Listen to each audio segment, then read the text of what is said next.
இயேசு கிறிஸ்துவில் அன்புக்குரிய சகோதர சகோதரிகளே, தவக்காலத்தின் புனிதமான பயணத்தில் 25வது நாளில் நாம் அடியெடுத்து வைத்திருக்கிறோம். நமது மனமாற்ற பயணத்தில் இன்று உண்மையான அறிவும் நீதியும் வடிவமும் குறித்து தியானிக்க நாம் அழைக்கப்படுகிறோம். இந்த இறைவார்த்தைகள் ஓசே, லூக்கா நற்செய்தியிலிருந்து கொடுக்கப்பட்டிருக்கிற வார்த்தை. பாவத்தை களைந்து கடவுளை அறிய நாம் விருப்பம் கொள்ள வேண்டும். அதன் தன்மையான மனத்தாழ்மையின் நீதி ஆகியவற்றை நமக்கு தெளிவுபடுத்துகின்றன. கடவுளை அறிவதற்கும் நம்முடைய நீதியான செயல்களுக்கும் உள்ள தொடர்பு என்ன, உண்மையான நீதியின் வடிவம் என்ன என்ற கேள்விகளை நம் உள்ளத்துக்குள்ளே எழுப்பி இந்த நாளை தியானிப்போம். இந்த நாளுடைய தவக்காலத்தின் நோக்கம் சடங்குகளை விட இறைவனை அறிய நாட்டம் கொள்ள வேண்டும், விருப்பம் கொள்ள வேண்டும். பலிகளையும் எரிபலிகளையும் விட்டுவிட்டு அன்பையும் அறிவையும் நாட வேண்டும் என்பது இந்த நாளினுடைய இறைவனுடைய விருப்பம். இறைவாக்கன ஓசாயா மூலமாக ஆண்டவர் தரும் செய்தி தவக்காலத்தின் நோக்கத்தை வெளியரங்க சடங்குகளை விட கடவுளின் ஆழமான அறிவையும் அன்பையும் நாடுவதில் அது மையப்படுத்துகிறது. வெளிச்சடங்குகளுக்கு நாம் முக்கியத்துவம் கொடுக்கிறோம் என்று. வாருங்கள், நாம் ஆண்டவரிடம் திரும்புவோம். ஏனெனில் அவரே நம்மை தாங்கினார், அவரே நம்மை குணமாக்குவார், அவரே நம்மை அடித்தார், அவரே நம் காயத்தை கட்டுவார். ஆண்டவரை அறிய நாம் முயற்சி செய்வோம். அவருடைய வருகை விடியற் காலையில் ஒளி போல இருக்கும் என்று உறுதிபட கூறுகிறார்.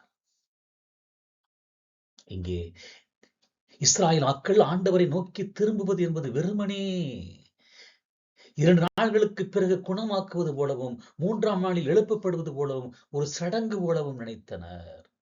அவர்கள் அன்பை காட்டாமல் வெறும் பலியையும் எரிபலிகளையும் செலுத்தினார்கள். தவறான நம்பிக்கை அவர்கள் வைத்திருந்தார் என்று சொன்னால் அது மிகையாகாது. ஆண்டவர் மிக தெளிவாக கூறுகிறார், பலியை அல்ல இரக்கத்தையே விரும்புகிறேன், எரிபலிகளை விட கடவுளை அறியும் அறிவையே விரும்புகிறேன் என்று ஓசாயா தீர்க்கதரிசி வழியாக 6:6 கூறுவதை இன்று நாம் உள்ளத்துக்குள்ளே உள்வாங்கிக் கொள்ள வேண்டும். நம்முடைய தவக்கால நோக்கம் நமது உபவாசம், தர்மம், ஜெபம் ஆகியவை வெறும் வெளிச்சடங்குகளுக்காகவோ கடமைகளுக்காக அல்லாமல் கடவுளை ஆழமாக அறியவும் அவரை போல இரக்கத்தோடு அடுத்திருப்பவரை அன்பு செய்யவும் பயன்பட வேண்டும். பலிகளை விட அன்பின் செயல்களை செய்வதே இதன் உன்னத நோக்கம். இந்த தவக்காலத்தினுடைய செயல்பாடுகள் அதற்கே அழைக்கிறது. இந்த தவக்காலத்துடைய தன்மையும் அதுதான். சுய நீதி அல்ல, மனத்தாழ்மையின் நீதி. குற்றவாளியாக ஒப்புக்கொண்டு மனத்தாழ்மையோடு திரும்ப வேண்டும். இயேசு கிறிஸ்து தம்மை நீதிமான்களாக கருதி மற்றவர்களை இழிவாக மதித்தவர்களை பார்த்து கூறிய உமை தவக்காலத்தின் மிக சரியான தன்மையை நமக்கு உணர்த்துகிறது. 2 பேர் இறைவனிடம் வேண்டிக் கொள்வதற்காக கோயிலுக்கு போனார்கள்.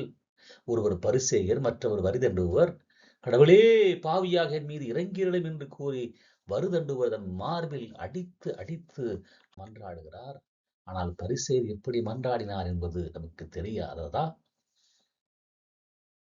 பரிசேயரின் பாவம் என்ன? சுயநீதி, தற்பெருமை. பரிசேயர் தான் மற்ற மனிதர்களைப் போல, குறிப்பாக வரிதண்டுவரை போல பாவி அல்ல என்று பெருமை கொள்கிறார்.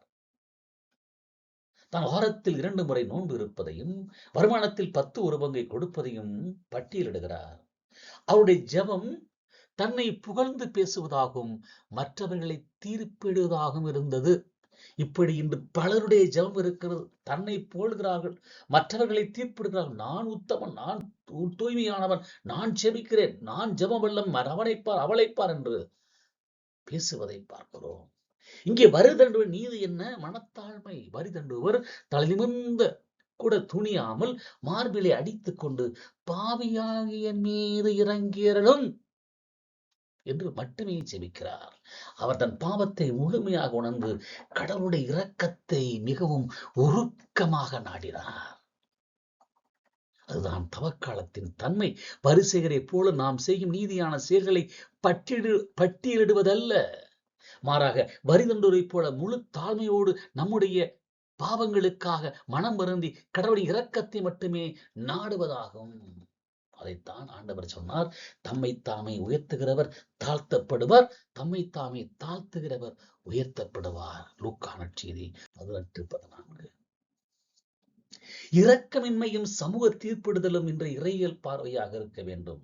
புறக்கணிப்பு மனப்பான்மை முழுமையாக நம்மை விட்டு விலக வேண்டும். ஓசையா கூறும் இரக்கத்தின் தேவை மற்றும் இயேசு மனத்தாழ்மை நீதியின் இரண்டும் நமது பொது வாழ்வின் ஆழமான தாக்கத்தை ஏற்படுத்த வேண்டும்.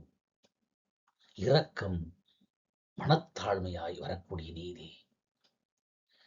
பரிசேயர் வரிதண்டுவரை ஒரு பாவியாக பார்த்து இழிவாக மதித்தது போல பரிசேயர் அந்த வரிதண்டுவரை ஒரு பாவியாக பார்த்தார்.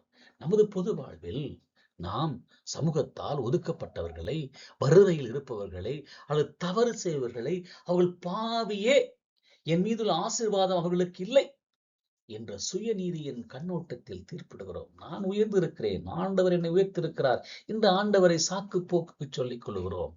ஆனால் நம்மை அதிகமாக உயர்த்திக் கொள்கிறோம். ஓசேயா பழி அல்ல, இரக்கத்தையே ஆண்டவர் விரும்புகிறார் என்று உறுதிப்பட கூறுகிறார்.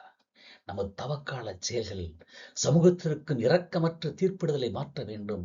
நாம் சடங்குகளில் வெளிப்படையான அநீதியையும் கடைபிடித்தாலும் அடுத்திருப்பவரிடம் அன்பு காட்டவில்லை என்றால் நாம் கடவுளால் கண்டிக்கப்படுகிறோம்.